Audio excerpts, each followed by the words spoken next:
What is up, duelists? Arts and Crafts here, once again bringing you your daily dose of Yu-Gi-Oh! Goat Format action. Today's feature match, we've got AJT BLS, one of the top Goat Format duelists playing the game today, versus X-Don. As always, both players rated in the top 200 of the Duelingbook Goat Format ladder at the time this match was played. Let's hop right into it. Looks like X-Don is going to win that RPS, choosing to go first, as is standard, and we'll see what their opening play is. Gonna lead out with a Pot of Greed, so going up a card right off the bat, really nice. Okay, we're gonna normal summon Manju of the 10,000 Hands, so a little bit of a ritual deck here coming out from X-Don, one of the more powerful decks in the format, so pretty cool to see. They're gonna go grab, Dark Master Zork, okay. So definitely a playable card here. When you're building Ritual Chaos, you basically have 3 options for what you want your ritual kind of boss monster to be. Most common is Relinquished, just for a little bit of extra board control. But if you want a little beefier of a body for your boss monster, decks will either play either like the Masked Beast, which is just kind of the biggest attack. It is a vanilla though. Or if you want a little bit more kind of utility out of your big boy, you go for Dark Master Zork here. So one of the 3 bosses that you can choose for this deck. Zork coming in here for X-Don. We'll see if it can put in work against AJT. X-Don is going to follow up with a set back row pass. So going up a bunch of cards here really early. Pot into Manju, into a back row. A lot of pressure here for AJT to deal with. We'll see how they can approach this. Going to draw for turn. Make it to main phase 1 with no Dust Shoot. They have Pot of Greed as well, though. So going to go up a card there. Answer a little bit of X-Don's opening. Pretty nice. We're just going to go set a monster. Set a bunch of back row pass. So likely have some chainables here. Just trying to, if this is just a Ritual Chaos deck, they're kind of one of the more aggressive Chaos strategies available. So if AJT is on turbo or something, you kind of just want to sit back and absorb pressure and kind of turn the corner eventually. So just trying to wall out these Manjus. Not the strongest stat-wise, it's just they're annoying because they float, right? But something like a Spy or something will be really strong to just deal with this aggression. Unless X-Don just has like a Nobleman or something. Let's see. Gonna go straight to main phase 1. No Dust Shoot out of AJT, so a little bit interesting. We're gonna get normal summon Berserk Gorilla. Okay, so X-Don maybe not on Ritual Chaos, just on like Ritual Beatdown or something cool. Still TBD. Could be Ritual Chaos teching Berserk Gorilla for funsies. And then they do have the knock here to follow it up. So correct sequencing, going for the summoning the monster first, playing around potential Torrential Tribute, and then go for the knock once your monster is safe on the board. And you banish a Dekoichi. Okay, so not exactly a Spy, so just looking to cycle for a card there. But AJT will not have any of their Dekoichis available for them for the rest of the game, unless they have one in hand, perhaps. But now, no monsters in the way of these 2 aggressive monsters from X-Don. Mirror Force would be pretty nice here. But AJT looks like they do not have it. They're going to take 3,400, and that is a really big clock here for AJT to deal with. This is a 2-turn clock right out of the gate. X-Don going to add another backer here to complicate things even further. And looking a little bit tough here for AJT on what looks like probably Chaos Turbo. Turbo till proven otherwise, right, guys? End phase will get an MST on the new back row. We'll see what it snags. It's a Trap Dust Shoot. Okay, so that's actually pretty nice, protecting your hand from potential Dust Shoot action. X-Don will not be able to play with perfect info here, so that's pretty nice for AJT. That is kind of best case scenario for YOLO end phase MSTs on new sets. You basically do it because if you hit a Dust Shoot, that's like tons of value, right? Or at least it's not tons of value on its own because it's just a 1-for-1, but it's preventing your opponent from getting tons of value by going 1-for-1 with the Dust Shoot and then playing with near perfect information by knowing your hand. AJT has a Jar Greed here in standby phase as well. So going up to nice 5 cards in hand, seeing a lot of good stuff. Another Jar here. So their back row was double Jar plus MST, so 2 chainables there. Pretty nice. Churning through their deck nice and quickly here. Gonna get basically a full new set of cards, right? So let's see what they can do with that. Gonna lead out with Tsukuyomi. Easy way to deal with Berserk Gorilla. Okay. Gonna get in there. And that succeeds. So recouping another card there. And we're gonna set a back row pass. Still has the Manju hanging around. That's what these ritual decks do. They summon their Manjus. They do other stuff. and then these guys just kind of like float around and continue to be annoying. And even the Manju on its own is actually a pretty nice clock, and it's pretty hard to deal with because you don't want to like Sakuretsu it or Mirror Force it or Torrential them, right? Because they float and already got X'd on another card. So really you need to beat over them in battle or like banish them with Sork or something in order to like efficiently deal with these monsters. And in the meanwhile, while you're trying to set something like that up, suddenly they've hit you for, 2800 damage and they've gotten a lot of value out of these beaters. So Exton board dealt with a little bit there, Sook getting some solid value, but they still have some remnants around, tempo advantage, get to slam another monster here if they want. They have Jar of Greed of their own. Cool. Gonna see another card. And we're just gonna go straight to battle phase, get in with the Manju, drop AJT down to 3200. So Manju on its own is now a 3-turn clock, which ain't nothing to laugh at, right? Just gonna pass though, no back row. So that is the unfortunate thing about these ritual decks sometimes is, yeah, you might draw a bunch of cards, but a lot of them are like what I call fake cards, right? Like, you're not really doing anything with Dark Master Zork right now, unless you have a discard trap. So it's pretty easy to just get a hand clogged of cards, and looks like you're, doing fine card advantage-wise, but not actually really have anything to do. And that might be exactly what's happening with Exton here. A little bit of a bricked-up hand, potentially. At least they have a threat, though, but honestly, big opportunity here for AJT with no back row to maybe start to stabilize and turn this one around. So let's see. Top deck Delinquent Duo is pretty nice. Going to be able to rip out some cards out of Exton's hands. See what they hit. They hit a DD Warrior Lady. Okay, so Exton choosing to not summon that last turn to play around potential Torrential Tribute or potential Mirror Force. I feel like that's a little bit too conservative for when you're playing such an aggressive deck. Unless DD Warrior, but like, Chaos is nowhere near live, right? What I was going to say is if DD Warrior Lady is like your only answer to a Chaos monster, then sure, maybe keep it in hand. But I feel like you would rather just get in for damage. If they have Torrential or Mirror Force, yeah, that sucks. But it's not the end of the world, right? Because your Manju has floated, so it's really just like a 1.5 for 1, not the end of the world. But the value of just really being able to like double your clock with the DD Warrior Lady, I feel like surpasses that risk, right?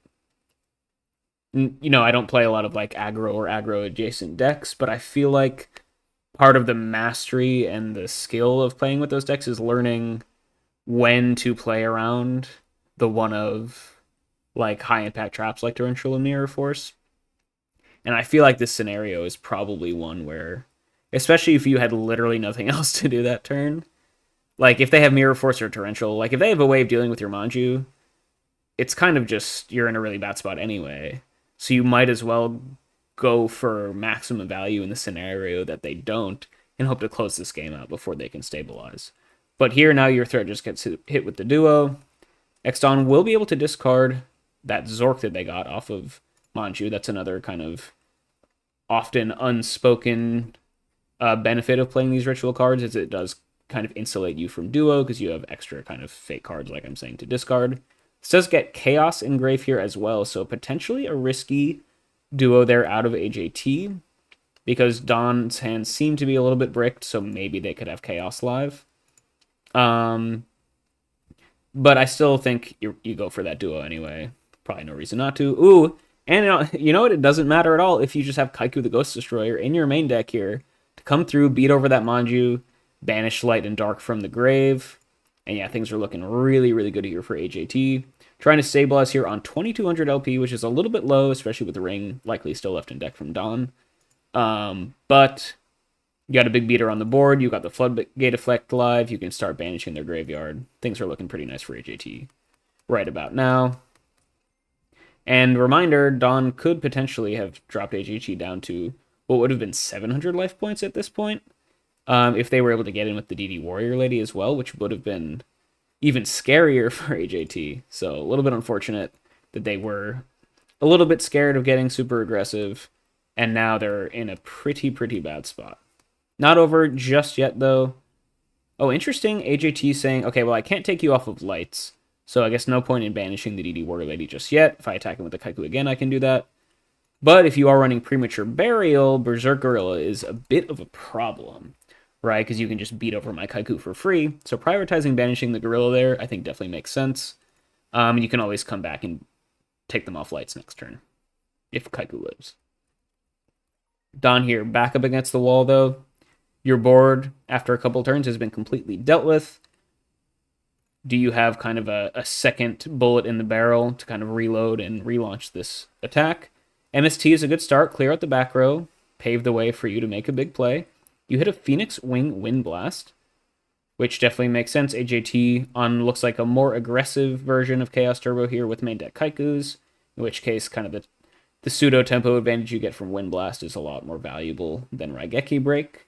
Not sure if it's great against these ritual decks, but kind of a moot point because it's getting hit by MST anyway. Don here. Ooh, Snatch Steal. Okay. All right, we got Snatch on the Kaiku, plus Mystic Swordsman for game. Wow, okay, so that is game one actually to Don here.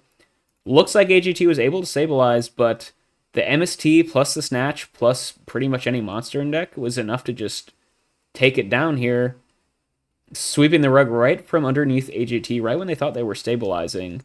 And yeah, you can see the value of these ritual decks, right? Manju was able to stick around, attacking for a bunch of damage turn after turn.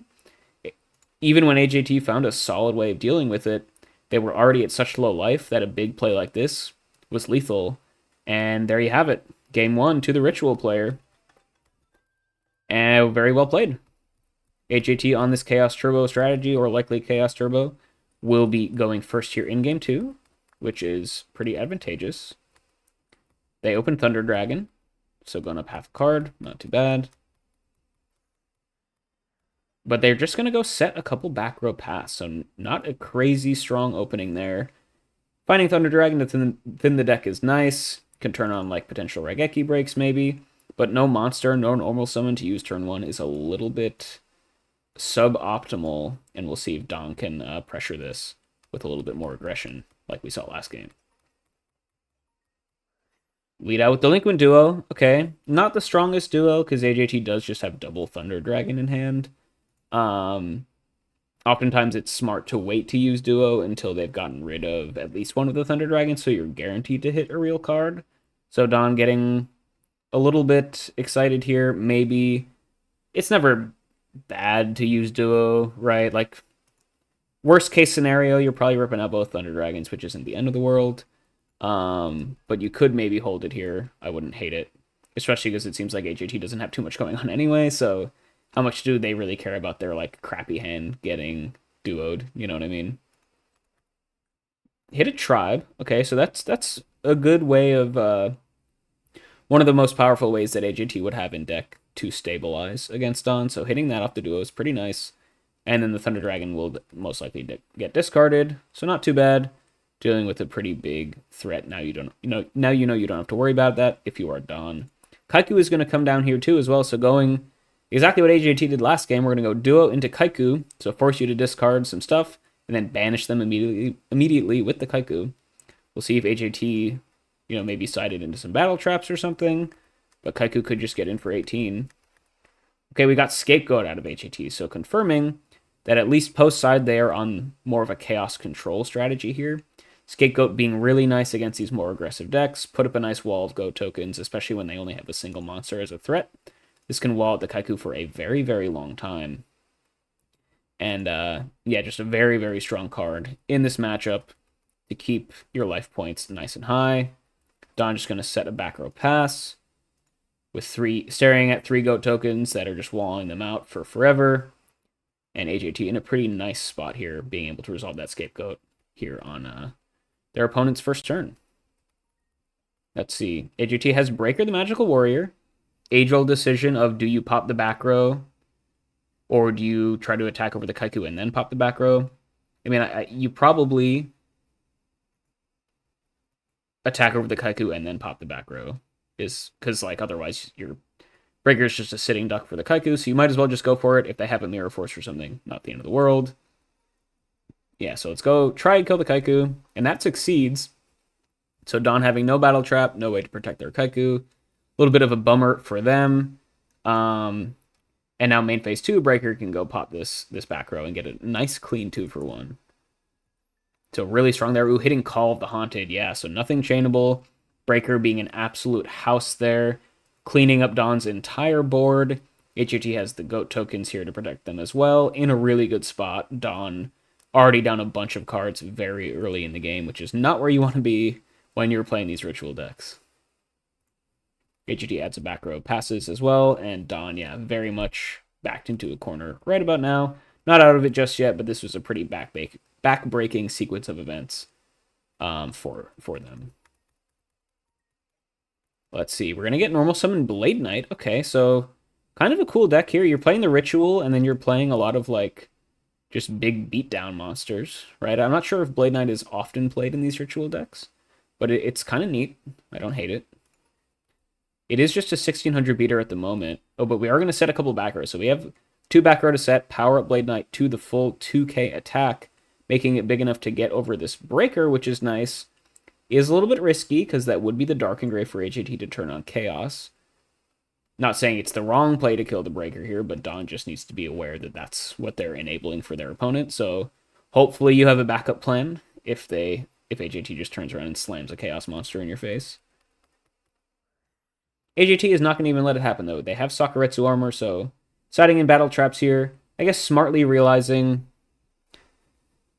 So I feel like a standard Ritual Chaos deck that doesn't play a lot of these aggro monsters, Saku is actually not that great, right? I mean, it is good against like Haikus and stuff, but like I was saying last game, you don't actually want to be Sakuing your opponent's Ritual monsters, or like their engine monsters like the Manjus and the Senjus, because that's actually net positive card advantage for your opponent.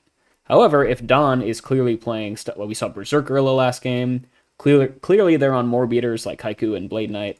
So even if you might not be Sakuretsuing the Manjus, there are plenty of other solid Saku targets in the deck, so bringing them in here definitely makes sense to me. Getting good value here. Protecting their Breaker, dealing with their opponent's Blade Knight. All good stuff. And that's a pretty big tempo swing. However, that does set up Light Dark for Don in the Grave to slam BLS in main phase 2, so maybe he doesn't even care. Saying, okay, worst case scenario, I guess, I can kill your Breaker and then start to threaten you. Best case scenario is my Blade Knight ends up in the grave and I can just summon BLS.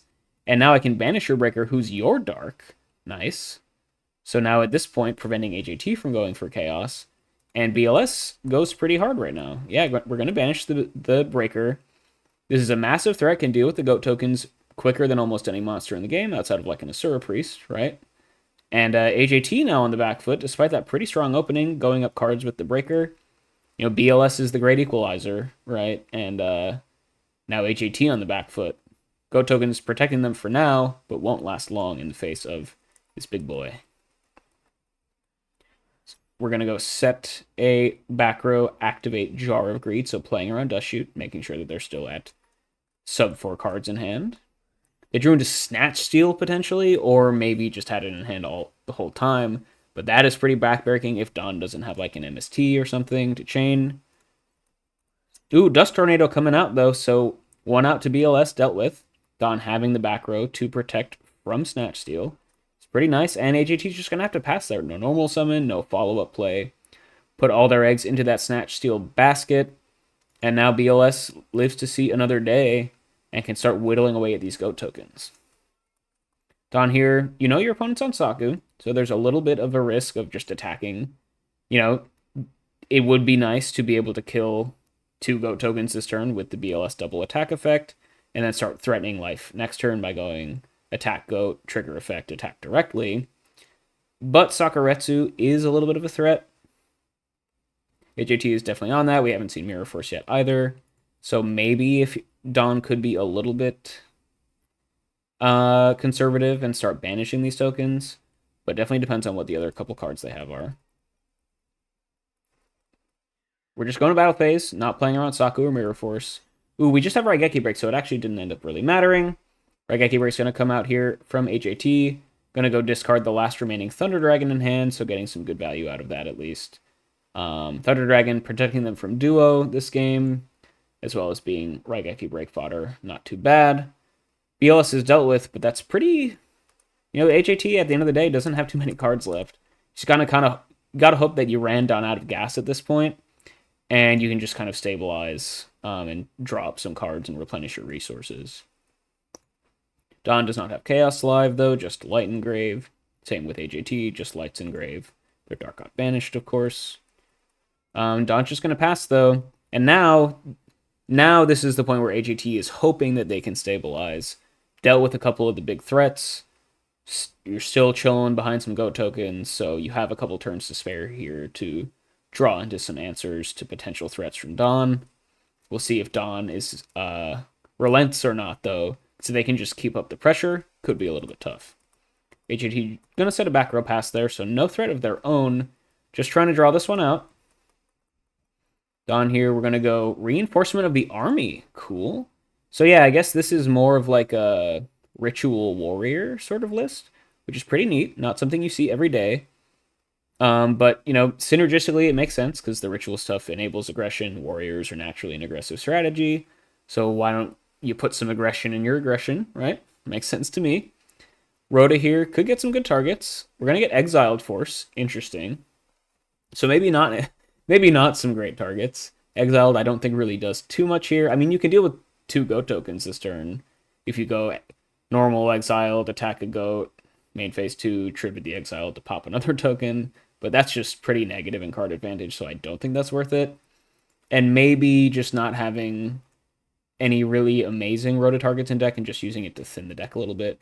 Maybe if you have like a Graceful Charity or something, I can definitely see going for this play. Just to thin the deck and get you some extra stuff to convert into better cards. Looks like they're just going to fly out here with Breaker, though. So we're going to have Breaker pop the back row. Start trying to whittle away at these goats. That's going to come through. You hit a Pro Set Heavy Storm out of HAT. So trying to get a little bit cute there, but getting punished by the Breaker, who's been punishing Heavy Storm sets for years at this point. And now Don is in a, once again, pretty solid position. Doesn't have access to AJT's life points just yet, but actually up a couple cards here. It's not too bad. AJT, just trying to hold on for dear life. Finds a monster to set. Not too bad. Haven't used too many normal summons this game. I think that's only the second one they've managed to resolve all game since their Breaker came down. But definitely could be some good stuff. Good Magician of Faith targets. Could be running Spy. We saw them on Dekoichi in game 1. We'll see if Don can deal with this. We're going to go normal summon Exiled. Oh yeah, and so HAT did know about the Exiled, so potentially running something into this known card could be like a Sinister Serpent to bait out the Exiled, which would be a pretty nice way of recuperating some of this lost card advantage. But Don is going to smartly sequence this so that they can clear out the goat tokens, like I said before, getting a little bit of extra value out of the Exiled before you use the effect. It is a monster, it can attack. You don't see it every day, but Exiled does have stats, right? So kill those goat tokens, main phase 2, pop the set. And it is a Dekoichi. Okay, so AJT just saying, you know what, I know you have the Exiled, but you know, I can't just play around it forever. Hopefully now future flip monster draws are a little bit safer. But Exile doing its job, dealing with the set. And now Don is here beating in with Breaker. That's left over after all this. And HAT's Goat Shield is completely gone. HAT going to draw for turn here. They found a Kaiku. So keeping in the Kaikus is a little bit... I mean, I guess... So... Typical knowledge is you don't want to keep Kaiku in against aggro decks because it just kind of clashes with your strategy. But like I was saying last game, the most effective way and most consistent way of dealing with the Manjus and the Senjus is by beating over them, right? So actually keeping a decently high stat monster in the deck that can efficiently beat over those Manjus, I think makes sense, even if you're keeping... you know, aggressive monsters post side against a deck that you're kind of not the aggressor in the matchup. A little bit unintuitive, but I think it definitely makes sense in this matchup particularly. And we might actually get some value here by just beating over this Breaker, which would be pretty nice. Take them off light and also Exiled, which is a pretty common like premature burial target. So it could be nice. Yeah, Kaiku gets in, hits for 200. You get to banish the grave of a couple monsters. Pretty nice time to find a Kaiku there, getting a lot of value. Don here, still with a little bit of a lead here, up a card. But just going to pass, though, so maybe bricking here at this point. Um, yeah, a little bit unfortunate, but Warrior is kind of a monster light deck, and they seem to at least be on somewhat of a Warrior package, so definitely can run out of monsters occasionally. But now Kaiku can come in, continue to banish your grave, continue to clock you, so maybe AJT has stabilized here. Double Kaiku coming in, 3,600 damage a turn, pretty massive clock for AJT if these can connect.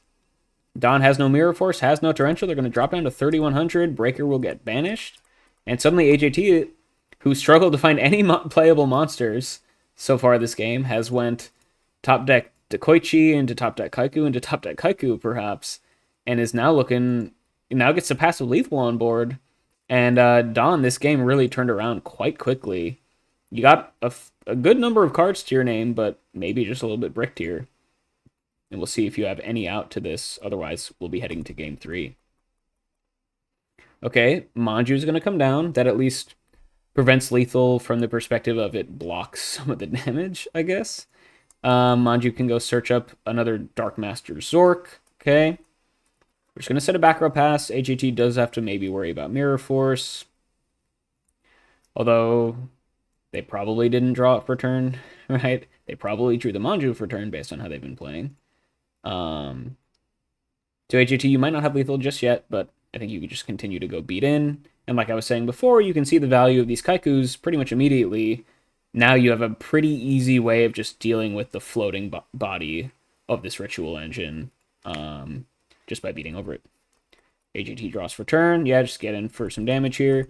Kill the Manju, hit in for 18. Get to banish the Manju there again, keeping Dawn off of any potential chaos. Don't know if they play any Sorks, but they do play at least BLS. And we're just going to pass turn once again with lethal on board. Now we're at the point where a single Kaiku represents lethal. So Dawn gonna need to find something to do here. They find a second copy of Reinforcement of the Army. Okay. You searched up an Exiled earlier, though, so I'm not sure exactly what you can grab that'll be so strong here. Maybe if you have another Blade Knight and can set a card from your hand to power it up, that'd be pretty nice. Because then you'll have board control. Let's see, though. Yeah, so didn't even really have any targets in it. Maybe you have, like, DD Warrior Lady, but that doesn't deal with the Kaikus. And, yeah, Dawn, like I was saying last game, these Ritual decks, it looks like they have a lot of cards sometimes, but a lot of them are just fake, right? And unable to deal with these Kaikus. And AGT is going to take game 2 here, playing this Chaos Control strategy, at least post-side. And now Dawn will be able to go first in game 3, but AGT definitely bringing in some pretty solid side deck technology. Looks like they've got this matchup kind of on lock.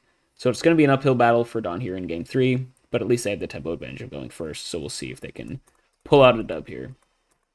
Going to set a couple back row pass, not using any normal summons. That's kind of fine, especially if all you have are warriors in hand, because you want to make sure you can at least attack with them to try and get some value. So could just be slow rolling their normal summon. That's pretty standard in warrior strategies. Also get to fire off a dust shoot here, make sure things are safe for you to get in.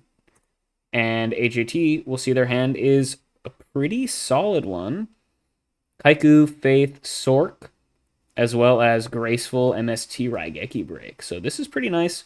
Raigeki Break has no discard fodder at the moment, but Graceful Charity is quite nice. You have a Light and Dark for your Sork already, although one of them is probably going to get sent back. And I guess, Dawn, are you more worried about Kaiku, or are you more worried about Graceful into Faith into Graceful? Depends. It's basically like, do you have Nobleman in hand or not, is kind of the question. Or Exiled, or like Rhoda for Exiled, I guess. So we'll see what they take. They pick the Faith, so it makes me think that Dawn does not have any set monster interaction. This is the Light gone as well, so Sork is a little bit further from being live. But Kaiku's going to stick around here for AJT. Might be able to start getting in for some damage. MST to maybe deal with the back row, pave the way for this Kaiku. Could be pretty strong. AJT has an interesting choice here of if they want to fire off the Graceful or not. You have no discard fodder for it. So often when you're playing Chaos decks where you have Thunder Dragons, Sinister Serpents, maybe Night Assailants, you want to hold your Graceful till you actually have stuff to discard for it. But post Dust Shoot, there is a lot of value in just firing off the Graceful to get rid of a lot of the known cards in your hand, right? So Would not be completely surprised to see AJT go for that play here. Or you could go for a little bit of a safer play, which is just MST the back row, summon Kaiku, get in, hold Graceful for a rainy day. Definitely would also maybe make sense. Just going to fire up that Graceful, though, so valuing, getting a little bit of unknown intel here. Let's see what they choose to discard. Going to discard... Ooh, okay. Not bad. They found Sinister Serpent off the Graceful. Pretty solid draw there. I mean, you get 3 draws, so it's pretty likely that you'll find probably something better to discard. But Sinister, probably the best card to find there off the Graceful. So you get to go plus off of that with a nice little 1-2 combo. Also discarding the Raigeki Break, which is a little bit interesting because they now have discard fodder for it in the form of Sinister Serpent, if it can stick around. The risk, of course, is if Dawn is running like Haikus, that can come in, banish the Serpent, and then your Raigeki Break is kind of left high and dry. So maybe trying to play around that. Or maybe you found another Raigeki Break, right? Decks often run multiple, so discarding one. A lot of potential options here for AJT. But lucky for them, they found the Sinister off the Graceful to go at least threatening to go +1 as long as the Kaiku doesn't come in and hit them in the mouth, right? Let's see. We're going to go T-set pass here, though, so not running out the Kaiku. I wonder if we're setting the MST here. A lot of stuff for Dawn to potentially worry about. But we know that the Kaiku is still in hand. So choosing not to go for it here. I guess maybe you want to wait until the coast is clear and you can actually get some value by banishing their grave, is the idea. Because AJT is definitely still predominantly the control deck in this matchup. So maybe you want to save your Kaikus for when you can use them to clean up your opponent's Manjus, like we saw last game, to great effect. So I think maybe if you have some set cards, makes a little bit more sense. We're going to end phase Dust Tornado out of AJT to pop this back row, and it is just the MST. So, Tales Oldest Time, Star-Crossed Lovers, MST, and Dust Tornado just trading for each other. And we'll see if AJT's set monster will live to see another day. Dawn here has a Blade Knight. That's pretty strong. Only monster on the board, so can negate flip effects if it is like a Dekoichi. I don't think we've seen Spy at all in AJT's deck. So this could just be a nice little +1 off the Blade Knight. Yeah, we're going to get in. And it is... Oh, so we set the Kaiku. A little bit cute there out of AJT, but getting punished. Dawn saying, you know what, I'm just going to kill your Kaiku with my Blade Knight. I think that's totally fine. This does get a Dark Engrave, but didn't look like AJT drew Thunder Dragon. So Chaos may be being a little bit further away, but at least Dark Engrave is secured. But Dawn there recuperating the lost +1 from the Graceful plus Sinister combo pretty much immediately by just getting in with some Blade Knights here. Not too bad. And we're kind of back at parity at this point. Dawn going to set a back row pass. AJT can go grab the Sinister and standby phase. No reason not to. You're already at 4 cards in hand. Ooh, and we found a Zambira the Dark. Okay, that's pretty nice. Really big, you know, if Kaiku can get over Manjus and recuperate that lost value there, Zambira does an even better job, and definitely makes sense to bring in when you know your opponent is rocking some warrior stuff. So maybe about to go up another card here, Zambira beat over Blade Knight, unless Dawn has like a battle trap set. But they do not. Okay, so AJT going up a card here, Zambira getting in, dealing with these warrior monsters, as is his job. And that's just a big 1900 body to wall out all of Dawn's aggression going forward. Which is just going to get a ton of value here unless it's dealt with pretty quickly. Dawn, let's see. What can you do? Staring down this Zambira. We're going to go Rhoda for Exiled, maybe? Rhoda for Donzalug. That's pretty aggressive. So saying, okay, I have an out for the Zambira. I'm going to go summon my Donzalug and start getting it in. Start ripping out your hand. Now, HAT does have Serpent in hand. So the Dawn is not guaranteed to get value. But it's a 25% chance, at least right now, that you hit the Serpent. So most likely Dawn will get in for some value here. Let's see, though. Oh, we got Premature Burial on the Blade Knight. Okay. So must have at least one back row in hand to set to power up the Blade Knight, because the play is going to go Premature on the Blade Knight, normal summon Donzalug, set a back row to power up the Blade Knight to 2k. Blade Knight beats over Zambira. Donzalug gets in for 14. I rip out a card, hope it's not Sinister Serpent, and profit, basically. Yeah, so Dawn come down. Yeah, exactly as expected. This could be big. We'll see what Donzalug hits. The suspense is killing me. Hits the Chaos Sorcerer. Okay, so that was dead anyway. So honestly, yeah, you lose a card if you're AJT, but that's not the end of the world. It does make top deck Thunder Dragon a lot less or a lot less good, which is a little bit unfortunate for them. Um, but at least you're not losing a live card, is the idea. But now this is a pretty massive board for you to deal with. We're going to get main phase 2 Rhoda here again, which will turn off the Blade Knight attack, powering it back down, which is a little bit interesting. It'll make, we know AJT is running multiple copies of Kaiku, so that just made top deck Kaiku a lot better, because now it can beat over the Blade Knight.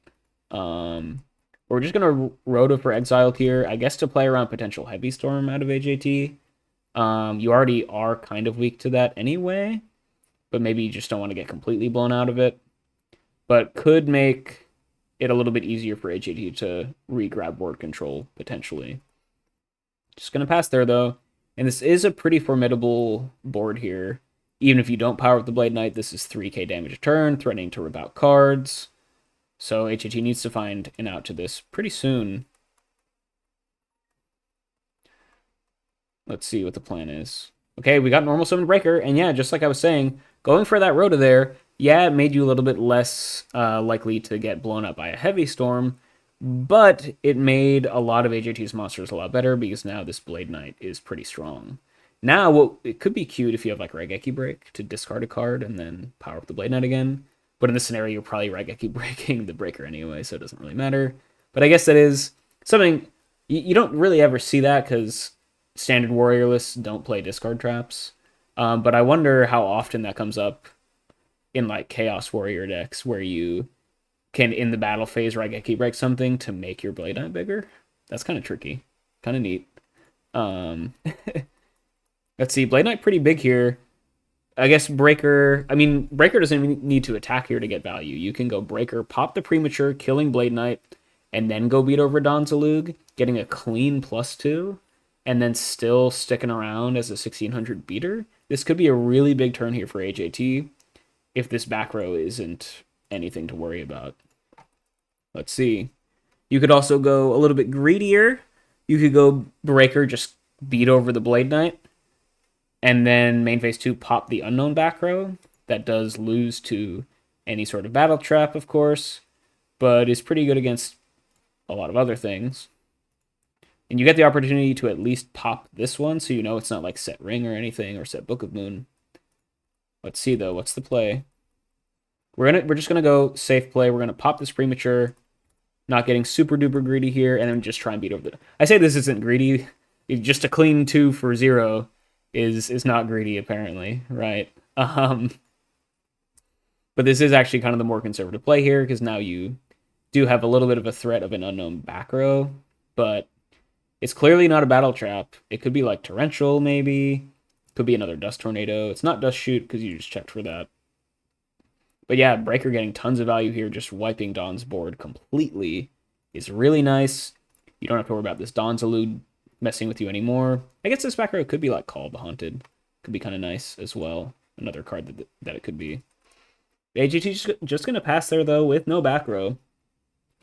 So just a lone Breaker to get beaten over by maybe a Blade Knight, maybe a Kaiku. Could be an opening for Dawn here, even though their board just got dealt with. Gonna drop her turn. Yeah, and speak of the devil, Kaiku comes down, gonna slam over this Breaker, banish a couple Darks from grave. A lot of value here for this beater. Put HAT back on the back foot. Start applying a little bit more pressure, and Dawn, not out of gas just yet. Your board got wiped, but we got the Kaiku for the follow-up. In AJT, we know about Sinister in hand. There might be 1 or 2 other cards we know about. I can't remember exactly what we saw off the Dust Shoot. We saw, I guess, Graceful Break, MST, Sork, and the Kaiku that got killed. Right, so I think that's everything. HAT just going to set a monster pass. Could very well just be the Sinister to try and protect their life. Could be a relatively dead hand here. Chaos not live. Kaiku floodgating it away anyway, so it's not super relevant, but could be a little bit bricked up here. Dawn has Exiled Force. Okay, so potentially taking the risk. This very well could be Sinister, but honestly, maybe it's actually kind of fine if it's Sinister, right? Because this is just a 1-for-1 trade. Exile, pop Sinister, Kaiku get in for 18, banish the Sinister from grave. So this is one of those few cases where exiled on a Sinister is actually totally fine, because then it's just going to get gobbled up by the Kaiku. We're actually going to get a little bit more aggressive here. We're actually going to try and clock the opponent. We're going to attack exiled into the set monster, which does risk Magician of Faith for Graceful Charity, right? But maybe making the call that, okay, this is probably just Sinister Serpent, and I'm just going to try and get a little bit more value here. And it is the Sinister. Okay, so not getting punished. Kaiku gets in, banishes the Sinister, and Don, little bit of a potentially greedy play there, but it paying off.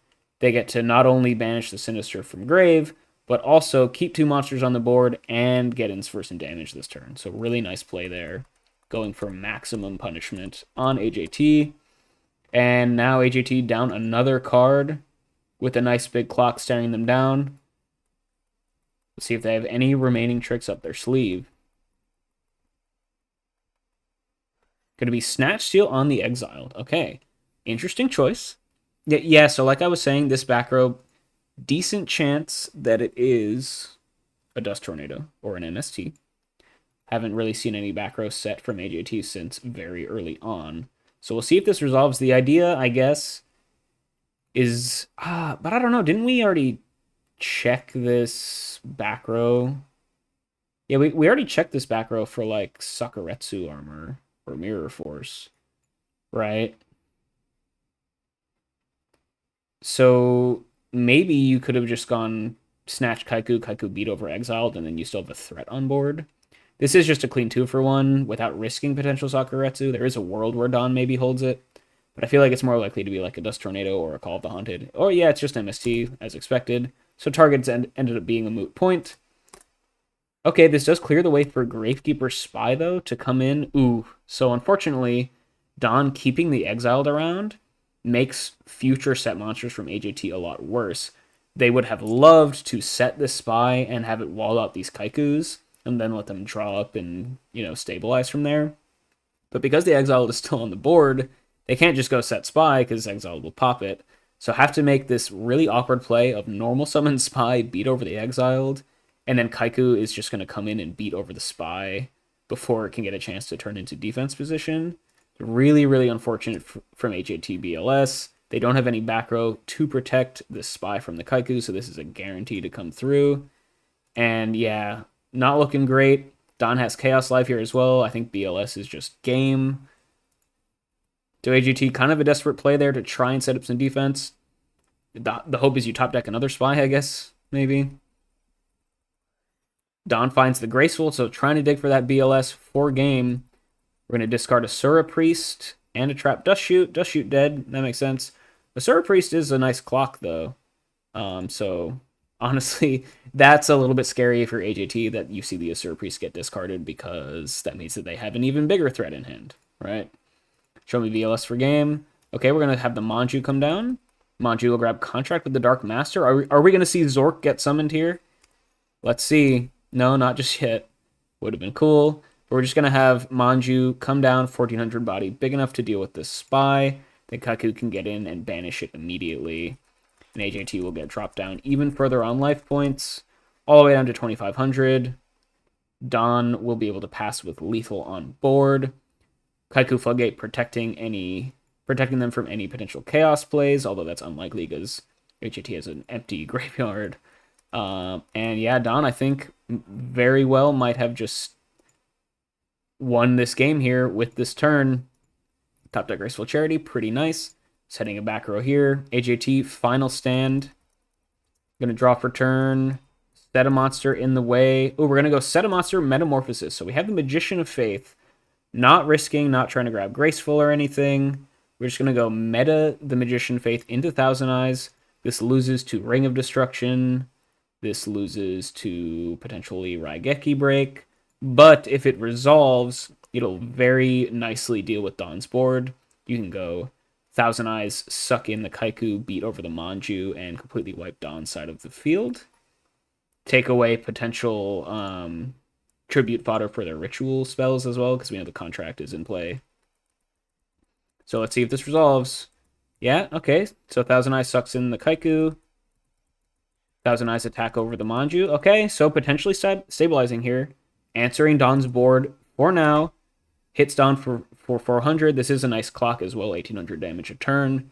And HHE just needs to sit behind this BLS and try and stall this one out for as long as they can. But Don in a race to close this out as fast as possible. Top deck Pot of Greed might just do it.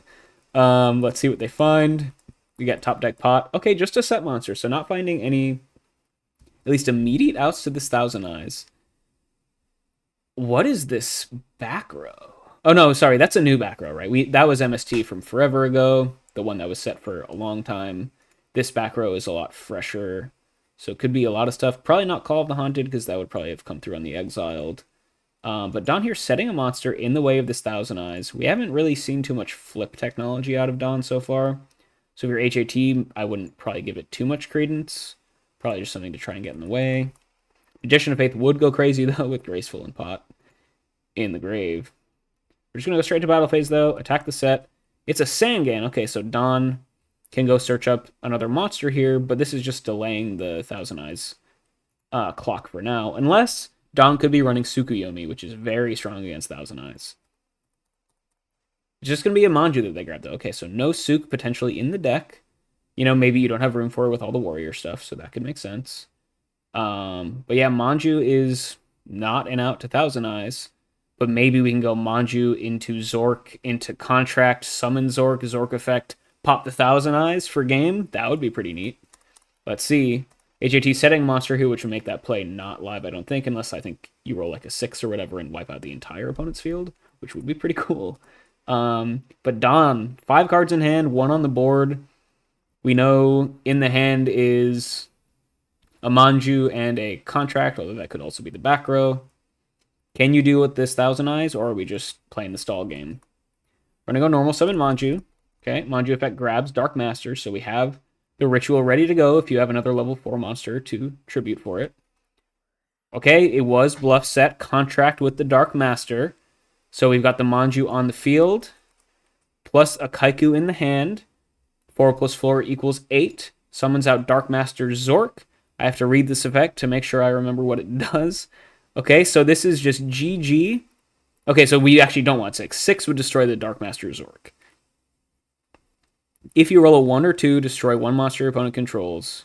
Oh, sorry.